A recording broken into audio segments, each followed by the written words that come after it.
you ready? The Kornelia Stephanie Show, Wake Up to Love, your call to action. Join Kornelia as she empowers others to live heaven on earth. Kornelia teaches listeners how to be the authority over yourself, embracing your inner guru. Feel yourself uplifted into limitless expansion, integrating ease and grace in a changing world. This show will cover topics such as unconditional love, your physical body, how to be in extraordinary relationships, create financial and emotional wealth, embracing entrepreneurship in the new earth.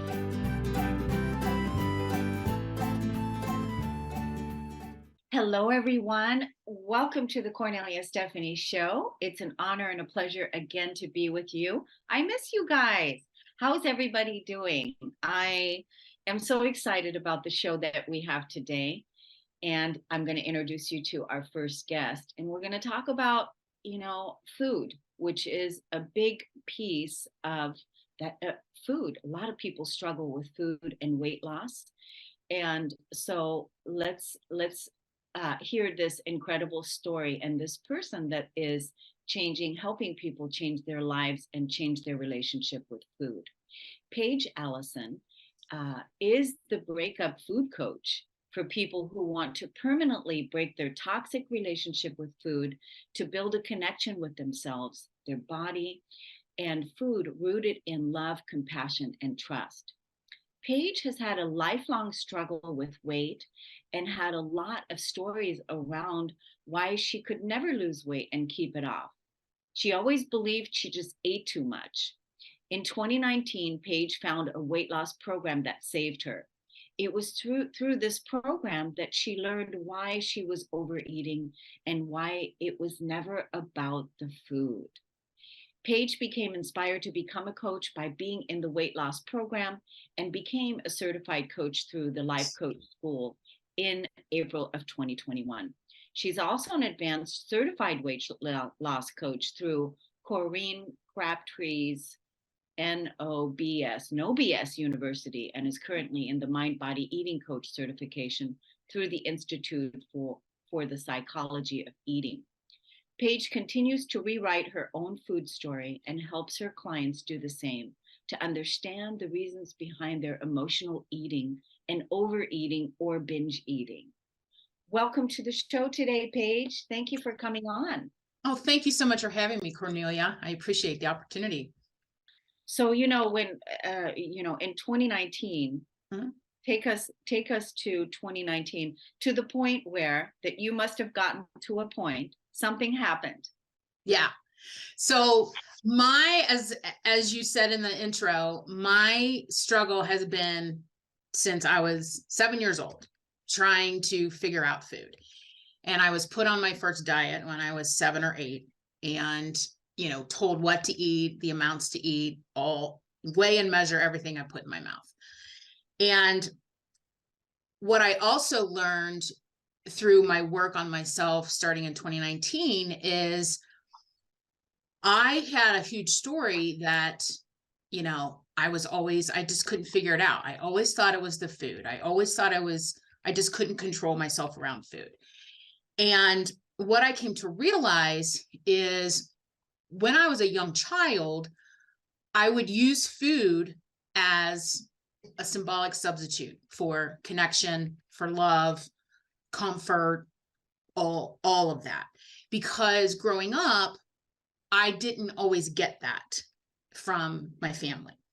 So all through the rest of my life, I would turn to food in times of struggle, when I was sad, nervous, whatever it was, to try to get that comfort, try to get that connection, try to find that love. And in 2019, when I thought, you know what, I've got to do something. It's just, I can't do this up and down anymore. And a friend of mine was working with a trainer and doing a keto program. And I thought, maybe I could do that. Maybe that's the thing. So I signed up. I did it for a week. And I was sitting on my couch on a Sunday afternoon. And I was like, I can't do this. This is not going to be good for me. I just felt it inside. I was like, no, this is not the way. And I was on Facebook, and a sponsored ad kept coming. It kept coming in my feed, and I kept shooing it away. I kept shooing it away. And finally, I thought, you know what? I'll just listen to this because maybe it'll stop coming in my feed. Mhm. And it was Corinne Crabtree's No BS weight loss program. And the link took you to her podcast. And I listened to the very first episode, and I was like, oh my God, like, she gets it. Like, this is me. Like, this is exactly what my struggles were. So it felt amazing to find somebody that understood the struggle. And Mhm. so I took her free course. I started learning. I joined her program, and that totally changed my life because it came at the approach of mindset and understanding why you're eating the food, and how your emotions play into that, and what you're avoiding when you're reaching for food instead of like reaching for somebody to help you with something. And being in her program inspired me to then become a coach because I saw so much growth in myself. I saw so much growth in my relationship around food. And so that is why I chose to become a coach, because it's not about the food.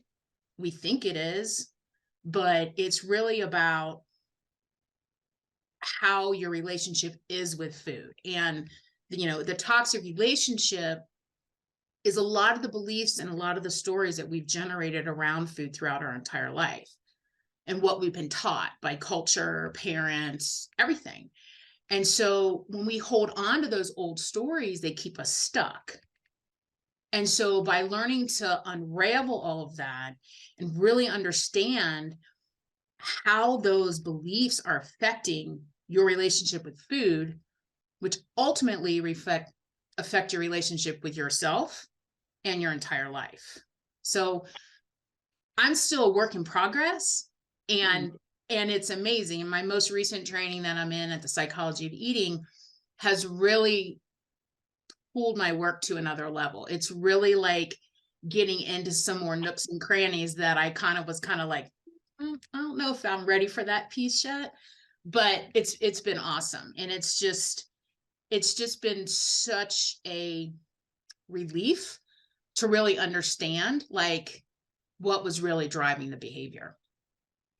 Yeah, I just want to applaud you for, really wanting to get to the root and really heal what is there and what the behavior has been about, because you want to get to the bottom of it. And when you're talking about, psychology of eating, that's gonna really take you into it. That's gonna really take you into it. And also the other program, the No BS, to overeating. What was it called again? The No BS weight loss course. No BS weight loss Yeah. course. Yeah. And really, I mean, so many people can relate to this, so many people. And I don't know what the statistic is in the US right now for obesity. Do you? I don't, off the top of my head. I do not. I think this is a good, for you also, for your marketing as well, when you're putting this information out there, is to talk about it. Did you know that the obesity rate in, the US is so and so, whatever it is, but it's high. It's really, really high because there's so many people out there that are feeling what you're feeling, what you Yes. felt, right?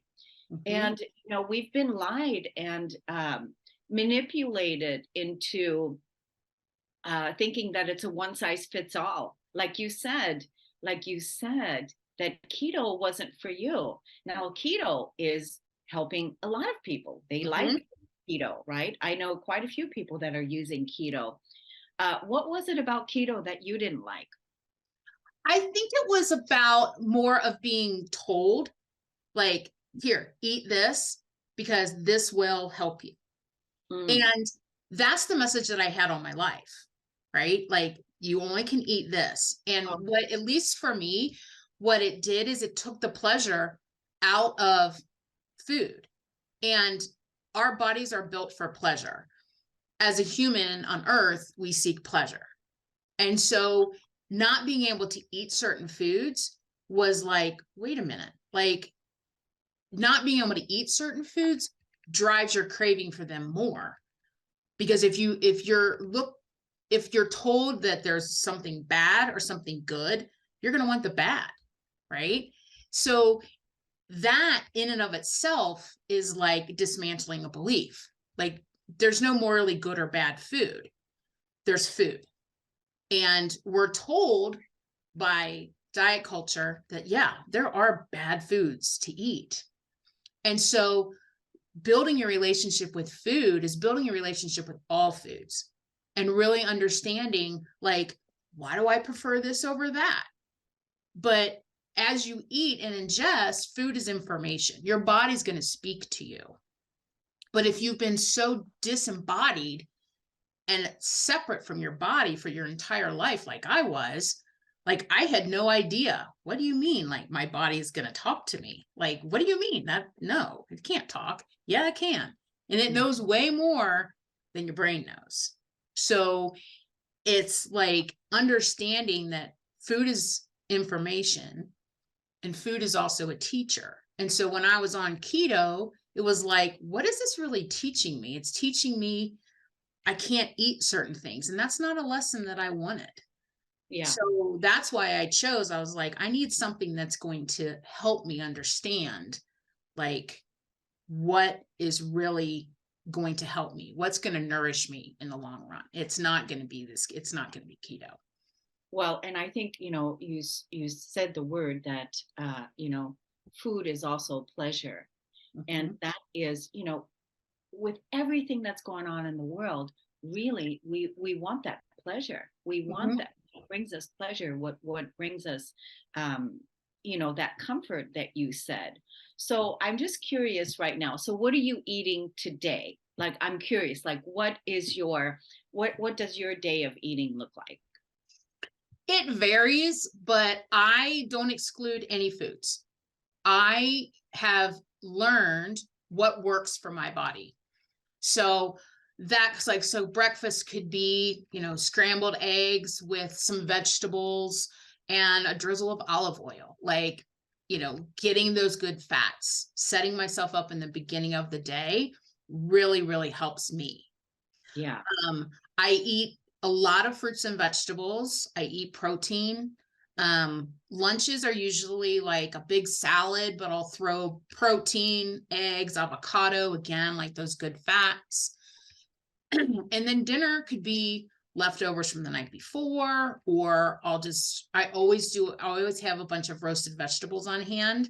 And so I could just eat a vegetarian dinner. Like it really doesn't matter, but it's like understanding what works for my body has really taken that drama out of what am I going to eat? Like what I can't eat this, I can't eat that. Yes, I can. I can eat whatever I want.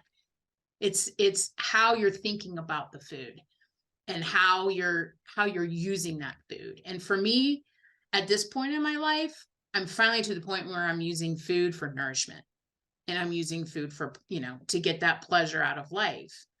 And part of what I've learned too is to be aware when I eat, because so many of us are on autopilot, right? And we just sit down and we eat so fast. And when we eat so fast, it's a stress to our body.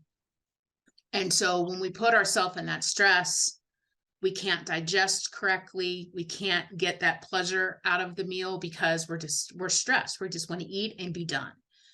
And that can tie into beliefs that food is my enemy. Food will make me fat. And those are those beliefs that I tackle with clients because you need food to live, right? Food is not your enemy. It's your friend. It's there for a reason.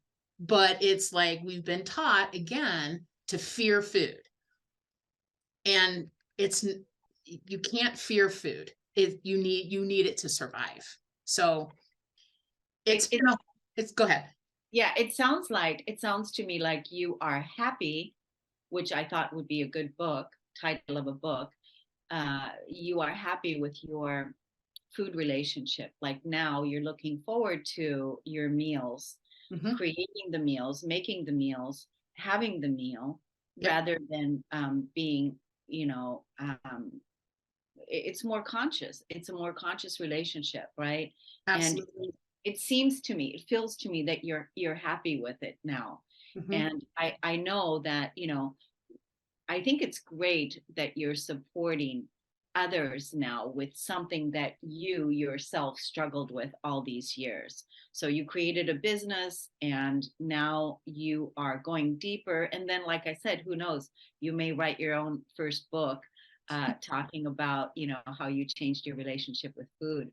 Yeah. So what is it that you want to say to our audience today? Tell us about how you work with clients, how they can find you on social media, and how they can contact you. Sure. So I'm on Instagram. So it's at Paige Allison Coaching. And I also have a website, paigeallisoncoaching.com. Mhm. And I work with clients one-on-one, private coaching. And I offer a free call to just come in and let's coach and let me understand like where you are and what you're looking for. And I help my clients dismantle all those beliefs that they've had with them, all that baggage that they no longer need to carry, and really understand like where they're coming from and be able to give them tools and tricks and all the things to really like just crack that door open just a little bit, because trying to pull everything away at once never works, Yeah. right? So it's we go in a little bit at a time, and there's no rush. It's understanding that it's going to peel back the layers just like an onion, and every layer, the deeper that you get, is just more investigation and more uncovering and more creating a relationship with yourself. And that's what's important at the end of the day. So give us those social media handles again. Sure. Instagram is at Paige Allison Coaching. And then my website is paigeallisoncoaching.com. I don't have Okay. a Facebook page yet. So just Instagram and my website. Oh, great. I'm so glad that you came on, because I really think that the work that you're doing is going to help so many people out there to change their relationship with food, because Mhm, I know that, you know, obesity is a disease. It's a mhm. disease. So I want to thank you, Paige, and thank you for coming on early and, you know, being so flexible. I'm so glad that you're on Instagram. And now we're going to take a break on the Kornelia Stephanie show, and we'll be right back.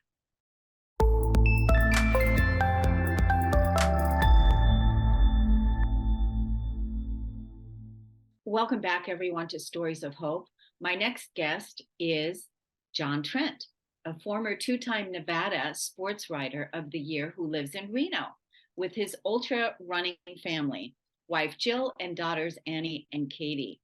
A past president of the Western States Endurance Run and member of Western States Board of Trustees since 2004. He has been involved with ultra running as an organizer, volunteer participant, and journalist covering the sports since 1987. And I just found out in the green room that he's also an author, and he's a wonderful speaker too. Welcome to the show today, John. That's great to be with you. Thanks for having me. So your passion is running. It is. Yeah. I've been a runner, it makes me feel old, but I've been a runner since 1976, the first running boom that hit this country. I was a teenager, and I've been, the three things that are super important to me in my life are my family, my writing, and my running. And sometimes that order gets a little mixed up, but running is super important to me. I feel like the people that I've met, the experiences I've had have really helped me, hopefully, be a better person. So you came on this show today to inspire us with your story. So what is it that you want to say about? I love how you're so clear. Your family, your what else did you say? Your family, running, and then what was the next thing? Your writing. My writing. Yeah. Yeah. And so you're very clear on your passions, what you're passionate about, because every single day we make choices in our life, what we're going to give our attention and energy to, right? And you clearly have that clear. Yeah, I try to. And I think given, what you do and, what your audience is all about, this whole idea, and I didn't really realize this at first as I was a runner, I just went out and I ran races and you race the clock, but you find that you meet people and their stories become your stories. As you hear about their struggles, it kind of reminds you, it kind of puts into context your own struggles, and maybe your struggles, although they seem insurmountable, through the examples of others, you can find a path that you can follow as well. So, if there's a message I'd like everybody to come away with today, it's we're not alone. And whatever it is, whether it's running or your church or your community, there's all these different ways that you can come together and share these experiences. So as I've gotten older, it can be a challenge physically to keep running, especially when you run 100-mile races like I do. Your knees give out, you have injuries. It can be a struggle and it can be really daunting. But I have run across people who, through their experiences, they've encouraged me to keep going. And because of that example, I like to give back. And so I try to encourage others too. And what really has resonated with your message that you give to others, I think I also live by as well. Anybody tells me anything at all, I always tell them, you can do this. You have it within you, this great reservoir that you can draw from to do great things, that you deserve this and you can do this. So that's kind of the message that I always try to pass along to young runners, middle-aged runners, and old runners like myself. So it's interesting you have a running family, because your wife is a runner as well, and your daughters are runners as well. They all of them have all run 100-mile races like I have, which is crazy. And so, but yeah, they have similar experiences to mine, and they go out and they've helped me with my races, and I go out and help them with their races. So you guys are involved as a family in the running, and so it's part of keeping your passion alive, but also the dopamine hit. I don't want to call it a hit, but the dopamine that you receive from running, right? Because that's also another thing. That's a healthy thing for us. So is that right? It is, yeah. They're years ago they used to refer to it as runner's high. Oh, That's so I'm old enough where I could remember that when they talked in the 70s and 80s, you would go out and you would sweat a little bit, and this chemical reaction that you're talking about, they called it runner's high. And I think a lot, even though that is kind of something that physiologically happens to you, there's a psychological component too, of just this idea of you're building towards something that every day you're finding joy and value in the activity that you have. And I think also importantly, you come to realize that we're not all great athletes, obviously, right? I mean, there are these Olympic champions, but Kornelia, if you ever come out to an ultra marathon, you'd be surprised at the size, the shapes, the experiences, the backgrounds. It runs the gamut. I like to refer to us as the island of misfit toys. If you remember from Rudolph the Red-Nosed Reindeer cartoon from years and years ago, everybody is valued and encouraged. And so, so not only are we after that runner's high, we're also after that high of interacting with one another and encouraging one another to tell everybody that, yeah, you can run to the top of that mountaintop and it'll be fine. So, and that's the other thing that you love so much, and that is being part of the community, that being a runner and then having the community to support and encourage each other. So like you said, there's all sizes there, so it's not all tall people or skinny people or whatever. It is all types of people, is what you're saying. Exactly. Yeah, there's no judgment.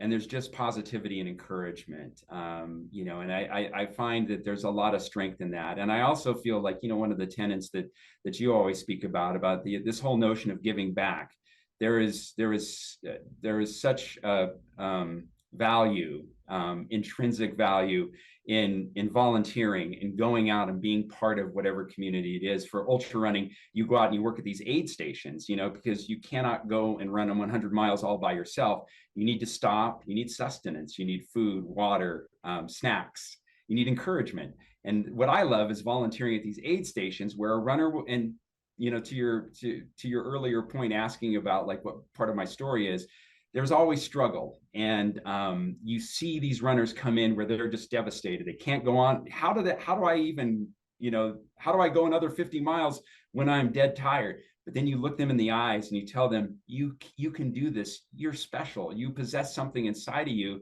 that's going to, you're going to be able to move on and keep going, because that's what life is all about, is just finding the strength and the fortitude to get that next step. And so when I volunteer at these aid stations, even though it's a long day and a long night and a long morning the next day, I just come away just totally energized, because you see that everybody can do this and they can keep going. And bringing a runner back to life and getting them to the finish line is more rewarding, I've found, than my own finishes as a runner myself.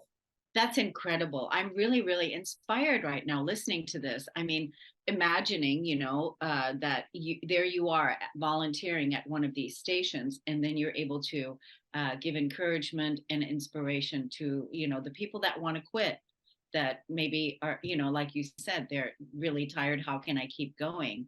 And then they come to you and you're like, hey, you're amazing. Keep going and you can do this. You got this.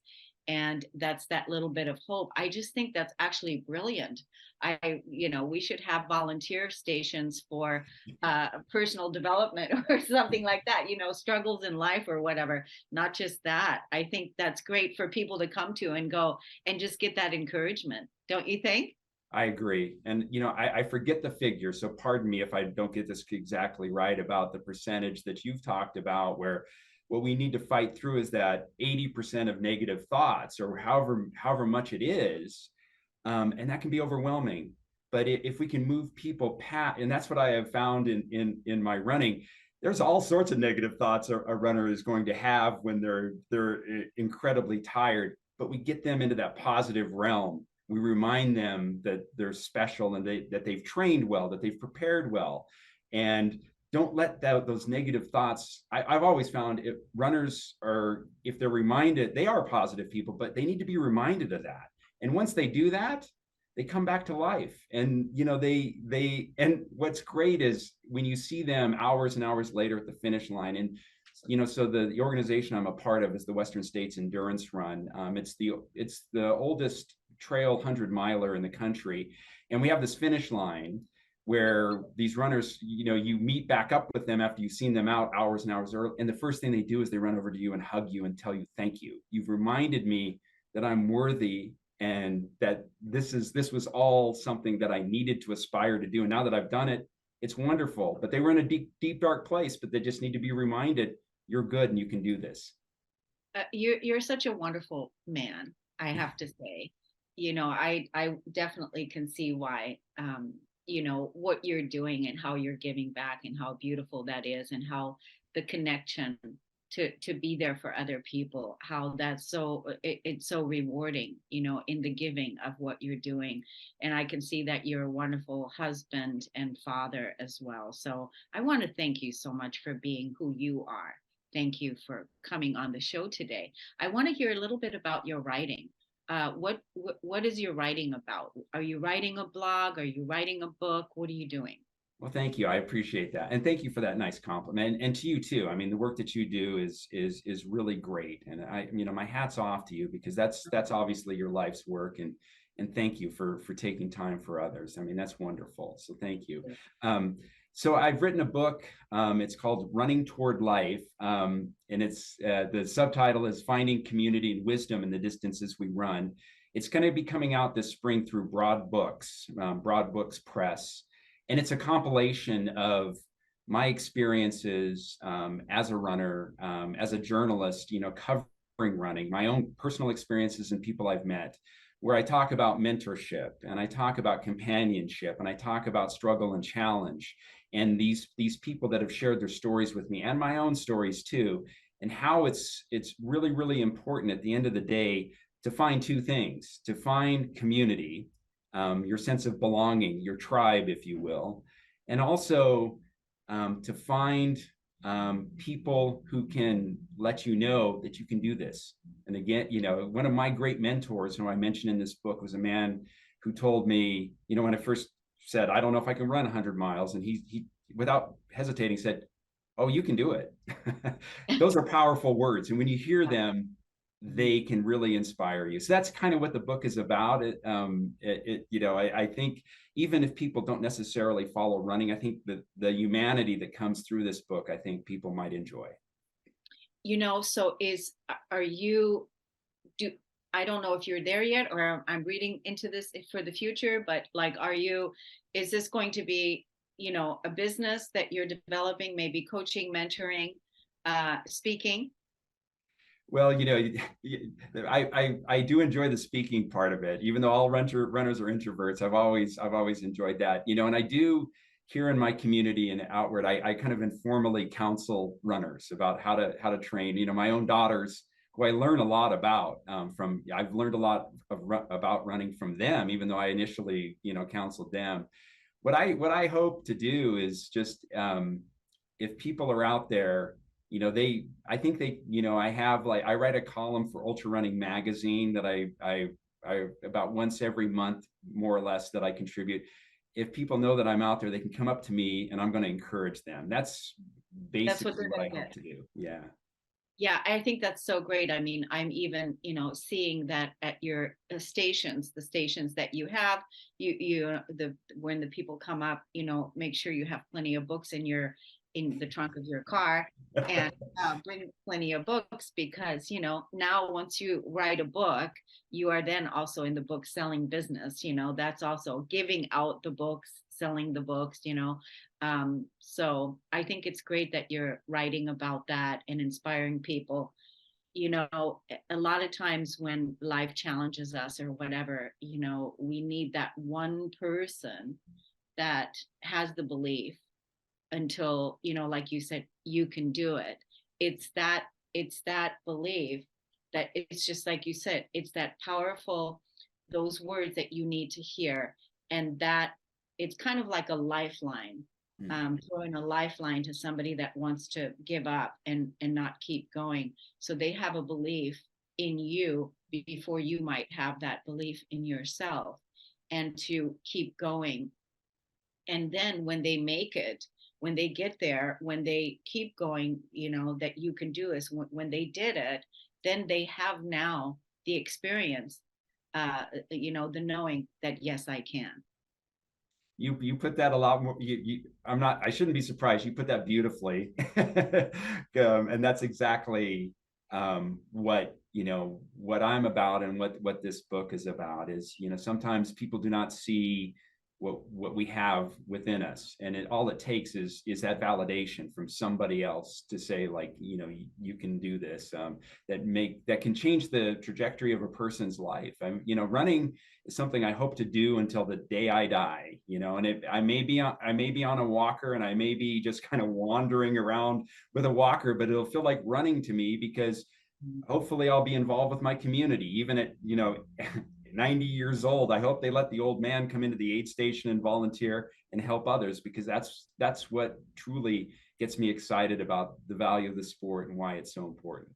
It's so beautiful. It's so beautiful to have that type of passion, really, to have that type of passion. That in itself is a huge gift, that the way that you feel about running. And you always, side by side it again with the community. You bring it back to the community and what it means for you. So I think it's wonderful. Do you have any social media handles that people can follow you?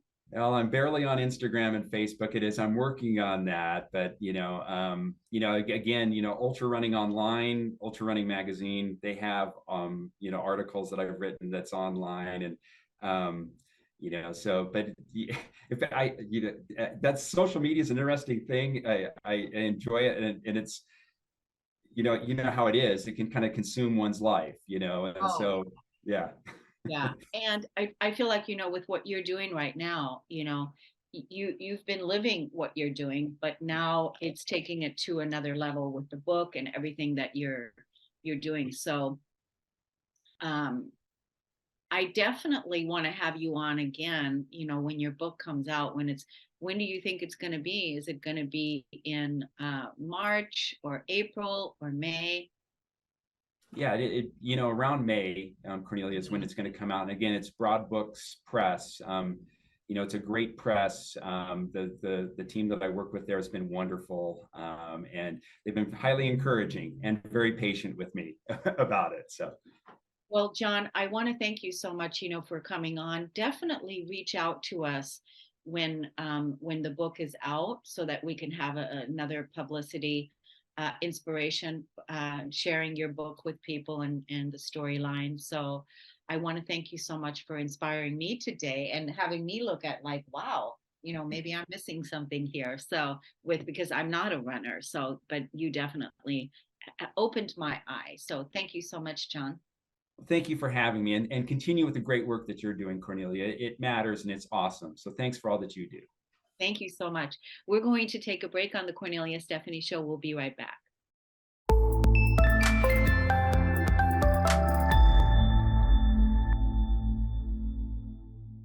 Welcome back, everyone. I'm so enjoying this passion and the guests that we have today and what they're sharing with us. I hope that you are enjoying it as well as I am.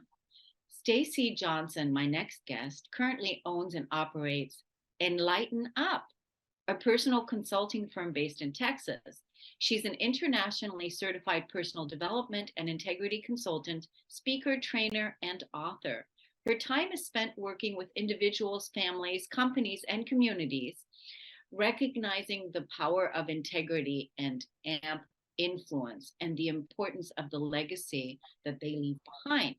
Stacy grew up in a dance studio family and was blessed to enjoy the beautiful world of arts all her life. That is a huge blessing. She is 39 years married to a wonderful man, the mother of 3 and grandmother of 8. Stacy owned and operated Applause School of Dance for 30 years, took a pivot and spent 11 years in the adolescent adult substance abuse and mental health profession as a family services specialist. When I was reading her bio about all of that, that was a wow to me. Aside from her work at Enlighten Up, her new joy is co-hosting 2 podcasts, Uncapped Heroes and Midweek Candy. Welcome to the show today, Stacy. Thank you very much. It's a pleasure to be here with you. Thanks for Wow. inviting. Yes, I'm so glad that you came on. My goodness, I like I was just sharing right now, when you did that pivot and when you went into the substance abuse work, learning about that and supporting, is that what you want to highlight today, or is there something else that you want to share with us about what you do?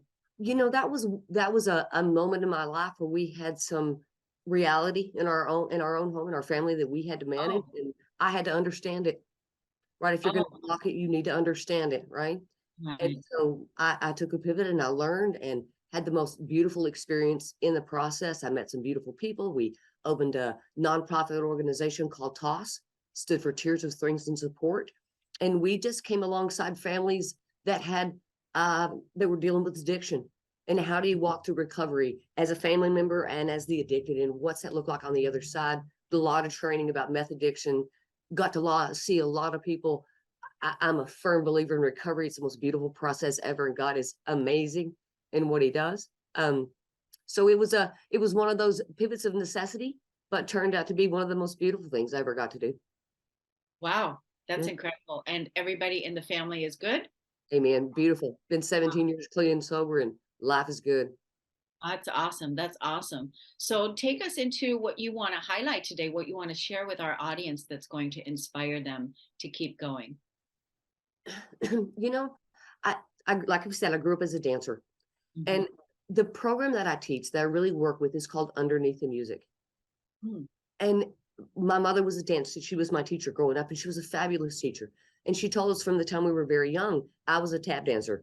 Favorite thing, love the rhythm, love the engagement of tap. And she would tell us, if you're going to be a good tap dancer, you can't dance to the music because the music changes. Underneath the music, there's a sound. This one guy, and that's your dance partner. Okay? If you dance him, you'll always be on time. And as I grew and had children of my own, and life changed, and we walked the new journeys that we're walking, I began to realize how true that word was about our very own life, because life is rhythm and we are life, right? one day the grand overall design looked down and decided the world needed one of you. And there's a beautiful reason for that. And you have a story to write and a dance to dance that no one else can do. And if you never believe in it, we never get to see you dance. And you give up your bow to someone else, right? Why? Yeah. Why are you going to give that up? So in Underneath the Music, what we talk about is what's underneath the music for you. Underneath all the chatter, the jobs, the titles, the creations, the hats that we wear, what's underneath that for you? Because that's where your integrity lives. That's where your faith lives. And that's where your honor lives. And if you're not attuned with those three things, the rest is just chatter. Right? And so I think that's what I want more than anything, for people to recognize and to understand and to believe that you are a reason. You are individual as a snowflake. There's not another one, right? Like you. And you have this amazing thing to do. And if you allow it and you ask, I'm a Christian, hands down. God is my walks by my side day in and day out. I couldn't do my life without his guidance. And a long years ago, when I was walking through this transition, I said, I need to understand. I need to see how you do what you do so I can explain it to myself. So I can walk in clean faith. I need to understand and show me what you do. And through those years, I got blessed with so many God winks. It's about the only thing I can call them. Moments when there was no other chance, no other explanation, but that it had to be God. Mm. And I feel sorry for, empathize with people that never get to see that, never get to understand why if this wouldn't have happened, this would have happened. Right? And how it's all tied together. It's this beautiful circle covered up with the pieces of your cross. Mm-hmm. And what you put into that circle is what comes back to you in that circle. So many times, right? Let me give an example. When I was teaching, I had a young lady taking dancing for me, and she was doing a solo for the first time. Okay. She was nervous, 10 years old, so excited and so scared. And her mother didn't believe she was going to be capable of doing it. So her mother never got out of the car to watch. She said, I can't watch her fail. Oh, right. So it was my mission to this baby girl was not going to fail. Right. We were going to show up. We were in a show. And she came to class one morning, and I had a ladies tap class that I taught right after her solo class. And every day when the ladies would come in, they'd come in and filter into the dressing room and wait their turn. Never bothered Maggie. Well, on this day, Maggie came in so distraught. She was like, Miss Stacy, I just can't do this. There's no way that I just can't get out there by myself. And I'm like, but you can. I was trying to talk to her and encourage her. And then suddenly these ladies just began to filter into the dance room. And I thought, how odd. And then a minute, I thought, you know what, Maggie? How about you dance for these ladies today? Let them be your audience. Okay. So they took their place up front, and she did her dance, and she was beautiful. And she got through, and she was like, I can do this, Miss Stacy. I can. And she left on top of the world, knowing she could do it, right? That's why I taught. So for that look, right? She knew she could do it. And after she left, I looked at the ladies and I said, okay, why today? Why did you filter into this room today? You never come in this room. And all of them said, the door was locked. That's what do you mean? She said, the dressing room door was locked. We couldn't get in the door. I don't have a lock on that door. Maggie needed an audience that day, right? And God helped us give her what she needed. And so when you can see those things in your life, and you can look back, so many times we look at things in our life and we go, why is this happening to me? Mm-hmm. Right? I don't understand what I've done to deserve this. Why is this all happening? And if you can turn that picture around sometimes and ask yourself, why is this happening for me, not to me? Mm-hmm. Right? Then you can turn that around, and then you begin to see a different picture, and you realize, if I'd have never met that lady that day, I would have never had that contact later, then I would never been able to do this today. And until you ask for eyes that see, I think you miss so much of what God does in your everyday life. We wait for these burning bushes of wisdom, and we miss that butterfly. So you're inspiring, quite a few points with your message. One, how God has a hand in if we see. Yes. If we're willing to see, to cultivate and build that relationship, there's that. And then inspiring that we can keep going and that we can dance our dance. So now, are you doing dance with people today? Are you how do you do that work with people today? Do you still have a school, or how do people work with you? You know, I don't have a dance studio, but I feel like I just dance on a different stage. Everybody's life has a rhythm and has a song that works for them. Mhm. And so as a trainer, as a coach, as someone that comes alongside you to help you recognize that that's your dance, take the bow. My job is not to get you to see the world through my lens. It's to appreciate what you see through your own. Right. So do you meet with people on the phone, on Zoom? How does that work? Whatever their need is. I meet in person, we meet on the phone, we meet by Zoom. Whatever your needs are. I don't have a cookie cutter program. I don't have a price list because everybody's needs are different. And if you come to me and you go, I need this, or I'm missing this, or I need help finding this, or hold this, then we figure that out for you. And what do you need in that, right? If it's a book study or life coaching lessons or whatever it is that you need to help you find that, then we find that. And God always opens the door and he helps us find a way. Yeah, There's always an answer. yeah. I think, again, we talked about it with my previous guest, and that is, you have, through your own journey and your own wisdom and everything that you've experienced, you have that belief and the knowing that there's always a way, that there's always the door will open, that God will open the door, and you have that belief and you hold that space. And then, you're giving that, I call it a lifeline support for another person, having that belief in them until they can believe in themselves.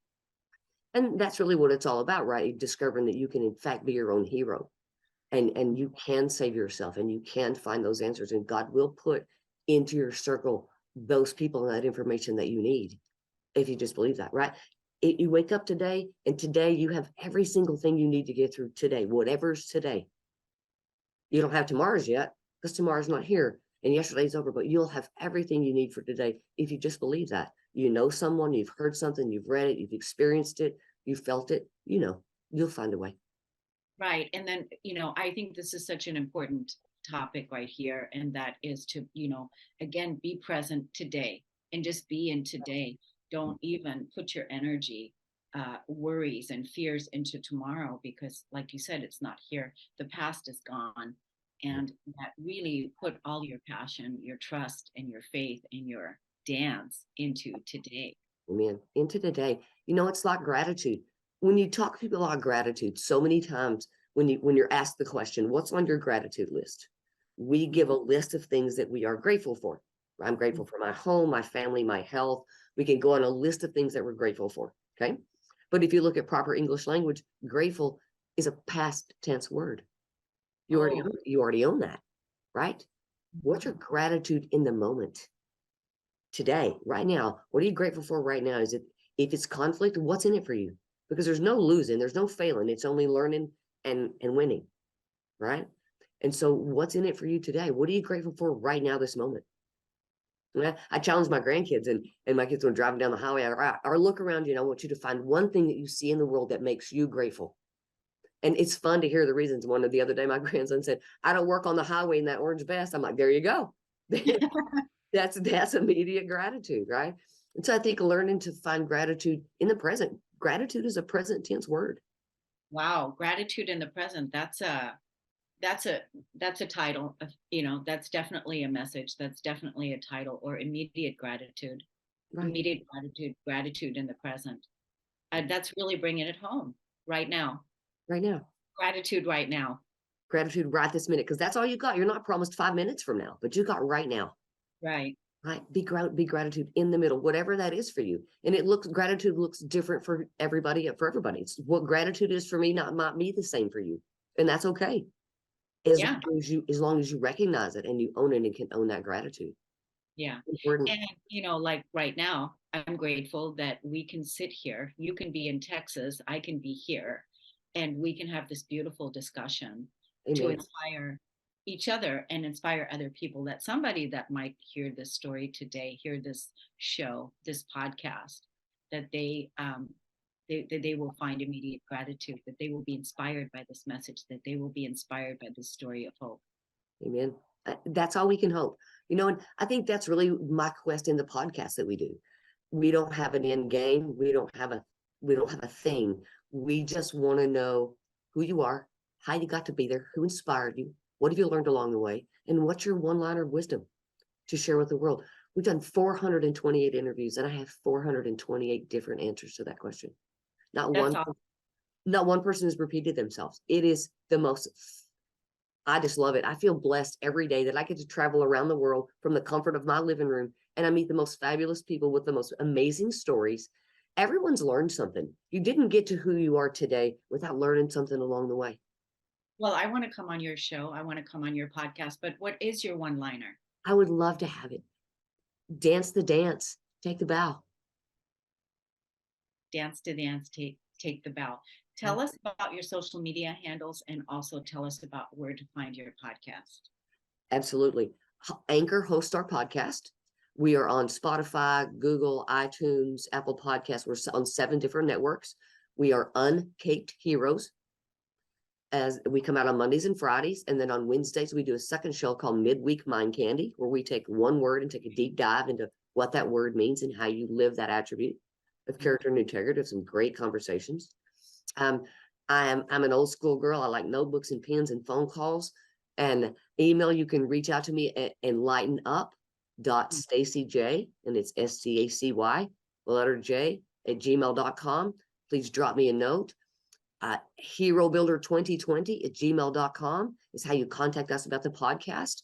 We don't care about your social media following or your handle or any of those things. We just want to hear your story, and everyone is welcome to share their journey and their story with us. So if you'd like to come on and share with us, we'd love to have you. Please reach out to us at the Hero Builder address.